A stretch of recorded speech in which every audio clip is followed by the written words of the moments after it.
मला माझ्या मुलाला सांगायचं आहे ना, तू मोबाईल कमी वापर, तर सगळ्यात पहिलं मी मोबाईल कमी वापरला पाहिजे.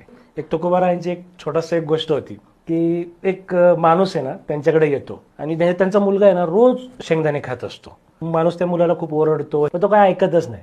मग तो एक दिवशी तुकाराम महाराजांकडे येतो. तो म्हणतो, माझा मुलगा आहे ना रोज शेंगदाणे खातो, खूप शेंगदाणे खातो, तुम्ही जरा त्याला समजावून सांगा.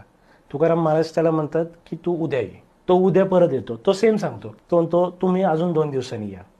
परत ते 2 दिवसांनी पण येतात. असं 4-5 दिवस जातात. 5 दिवसानंतर मग तुकाराम महाराज त्या मुलाला म्हणतात त्याला बोलव.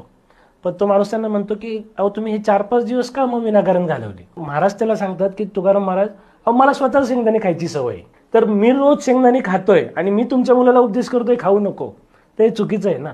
तर गेल्या 4-5 दिवसात मी माझी स्वतःची शेंगदाणे खायची सवय कमी केली आणि आज ती मला अथॉरिटी प्राप्त झाली की मी तुमच्या मुलाला सांगू शकेल. पण त्याच्यामुळे ती एक म्हण आलेली, जगा सांगे ब्रह्मज्ञान आणि स्वतः कोरडे पाषाण. हे तुकाराम महाराजांच्या अभंगातलं वाक्य आहे, त्यातलंच आहे. त्यामुळे स्वतः पहिलं अप्लाय मला करावं लागणार. सेम अबाउट सोशल मीडिया, की मलाच तो मोबाईल वापरणं कमी करावं लागणार आहे. त्यावेळी मी माझ्या मुलांना फोर्स करू शकतो की वापरू नको.